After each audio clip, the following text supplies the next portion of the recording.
Currently, the Gambia is in a severe debt distress as the government finds herself borrowing more money than ever before, leading to a dramatic surge of the debt-to-GDP ratio by 30% from 2016 to 2021. According to the International Monetary Fund, IMF, the Gambia's debt-to-GDP ratio skyrocketed from 56.7% in 2017 to an alarming 120.3% in 2020. Reflecting Adama Barrow's heavy reliance on debt financing. But who is to be blamed for the Gambia's higher debt distress? Who is the ignorant president that plunged this tiny West African nation into a choking debt crisis? Let's find out together. Since Jawara became the president in the Gambia from 1965 to the 1994 coup that ousted him, he had borrowed approximately $300 to $350 million, which equates about $24 to $28 billion within his 32 years tenure. This debt burden created by the First Republic wasn't cleared, and was passed on to the regime of Yahya Jammeh, who also borrowed excessively with approximately close to $700 million being borrowed during his 22 years governance of the Gambia. This equates to about $48 to $50 billion. Coming on to Adama Barrow's regime, borrowing never stopped as with previous regimes. Shockingly, reports from the World Bank have shown that Adama Barrow have taken much more debt in a very short time frame compared to others before him. From 2017 to 2024, Adama Barrow has borrowed a shocking amount of money in just 8 years.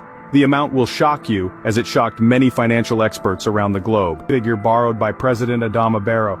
It is a staggering $700 million according to the World Bank in just 8 years from 2017 to 2024. Clearly he has borrowed more and in a much shorter time frame than his predecessors.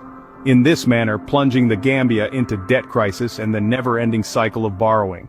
To put this simply, in just 8 years President Adama Barrow has borrowed about 3/4 or nearly 75% of what both Sir Dawda Kairaba Jawara and Yahya Jammeh put together have borrowed in 51 years. Question?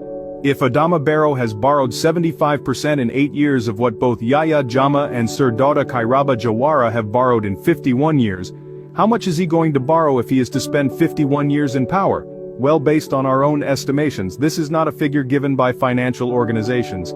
It is solely based on our estimation. Adama Barrow will borrow more than $4.5 billion based on his current borrowing trend from 2017 to 2024. This is what African Pacific has estimated. This is equivalent to $360 billion. This is what Adama Barrow is expected to borrow if he should be in power for 51 years, which is the tenure of both Sir Dawda Kairaba Jawara and Yahya Jammeh. Adama Barrow is borrowing left, right, and center in a much larger scale than ever before without realizing the damning consequences. Where is all this money going?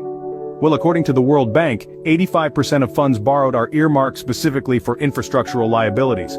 Adama Barrow failed to realize the choking consequences of excessive borrowing only to immerse these funds into massive liabilities. Yes, infrastructural projects such as roads, bridges, or even healthcare are important. However, he needs to know that these are massive liabilities, so therefore they can't be funding these ventures with funds borrowed because it will have to be paid back. As Adama Barrow immerses these funds into liabilities, where is the Gambia going to get the money to pay back the loans, since the funds have been put towards liabilities, which means we are not expecting any return on investment, as the loans were not invested into assets. This is the reason why Adama Barrow is finding himself borrowing excessively, plunging the country into more critical debt crisis.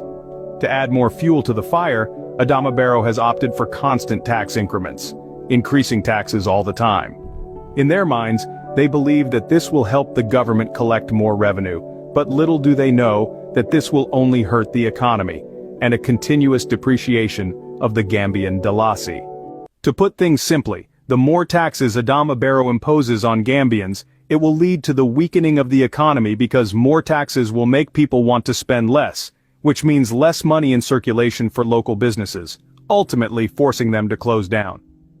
More businesses closing down will mean tax reduction for the government because businesses forced to close down by unfavorable economic situations won't pay revenue to the government in the form of tax. This means less money for the government to collect. On a consumer level, higher government taxes mean inflation, which also means two things: more poverty and desperation because people will not be able to afford basic things. So you see, it only makes much more sense not to keep increasing taxes just because you have the power to do so without realizing the dire consequences. As a sound-minded president, you just don't increase taxes anytime you want. These things don't work that way. This can only be the work of an ignorant individual who just doesn't know his limits, and he has to be stopped if not.